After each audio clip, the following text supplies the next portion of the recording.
Hey everyone, welcome back to my channel. I'm Kyla and today we're doing my April 2021 bullet journal setup. The theme this month is puzzles, or more specifically, puzzle pieces. This is a very simple and easy setup this month, and the theme also is very simple.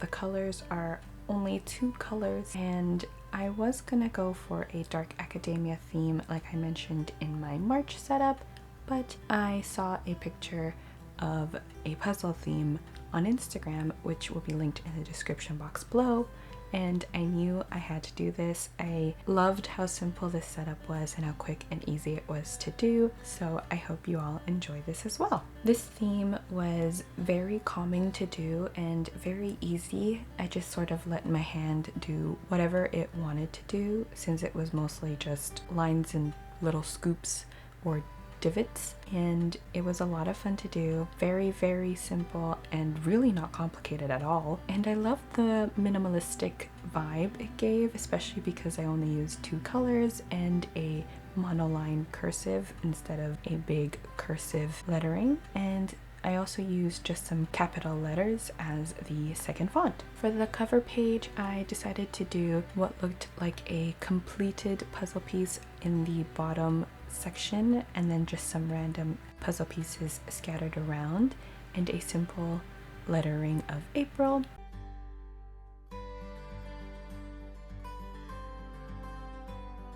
Even though I don't have a lot of supplies for this month, I do have all of them linked in the description box below if you want to check it out there.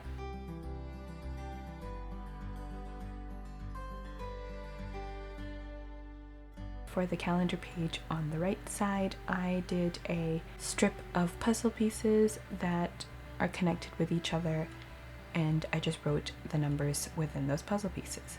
Compared to my other themes of this year so far, this is the quickest, simplest, and easiest theme I've done so far, and I really enjoyed doing it.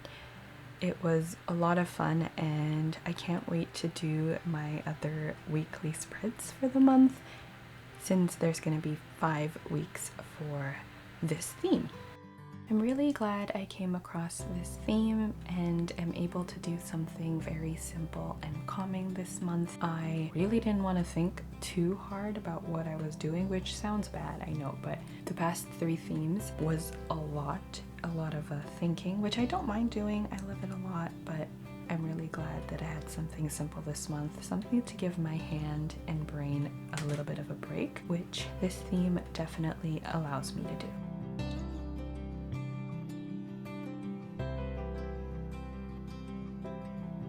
I debated adding a few more swipes of color to this spread after I wrote all the numbers down, but decided it was good to go, so now I'm working on my habit tracker.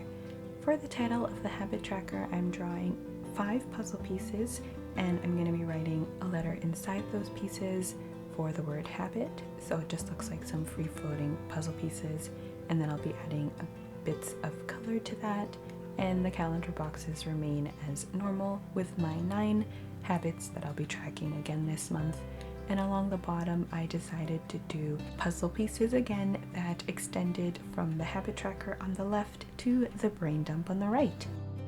So these 2 spreads are fairly simple. Really, the main focus is just the puzzle pieces along the bottom and in the top corner. And I decided to do an extending between the 2 themes because I knew that it would look fairly empty without it. Once I'm done drawing the puzzle pieces out, which I really love to do, probably gonna end up doodling these puzzle pieces everywhere for the next little bit, since it was a lot of fun and really simple to do. I'm going to be putting in some swipes of color along the puzzle pieces and then adding the title of the brain dump. The title of the brain dump will be going in the gap between the puzzles.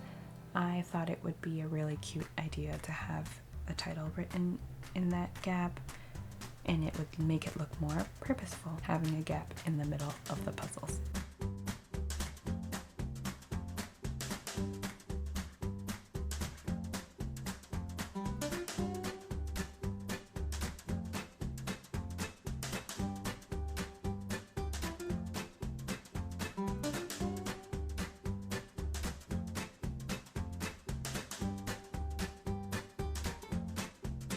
If you're interested in seeing any of the spreads I set up in this video as well as the rest of my April spreads, check out my Instagram, Tumblr, and TikTok, all linked in the description box below.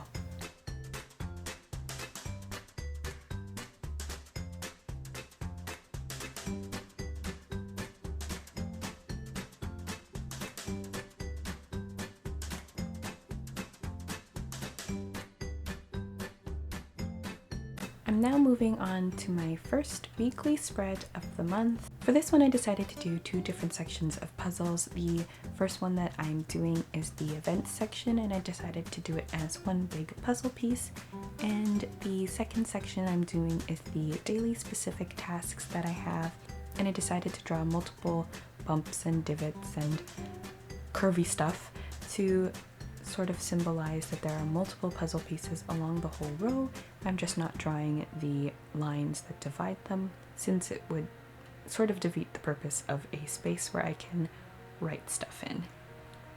On the right page, that is going to be my rolling weekly, which just has a simple header and a few puzzle pieces floating around, and then I am adding in all the headers to my left page and a few more puzzle doodles, as well as some color.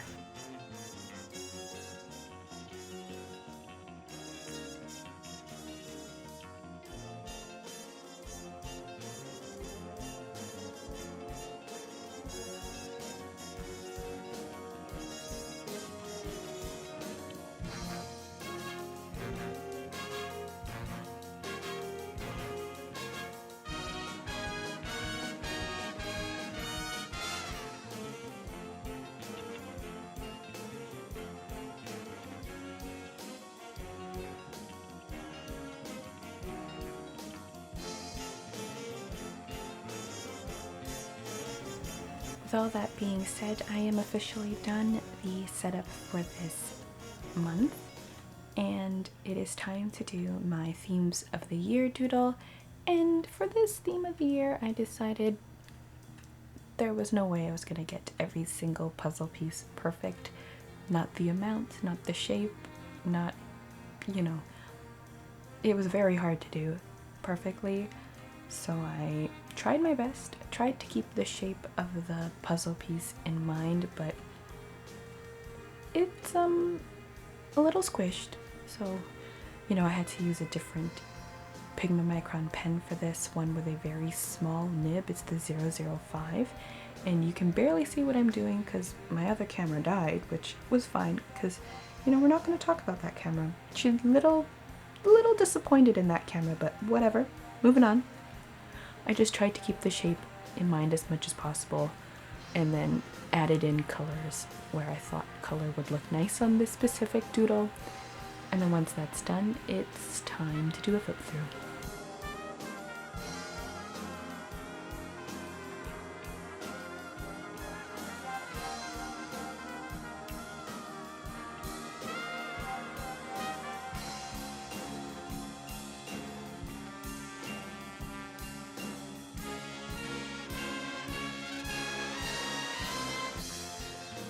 I really enjoyed this theme, actually, surprisingly. It was very simple, so calming, literally just lines and squiggles and curvy bits and all of that, and I really enjoyed it, and I'm looking forward to doing the rest of my theme and the rest of my weekly spreads. But I hope you all enjoyed this video, and thank you so much for watching. Don't forget to like and subscribe, and I will see you all next time. Bye everyone.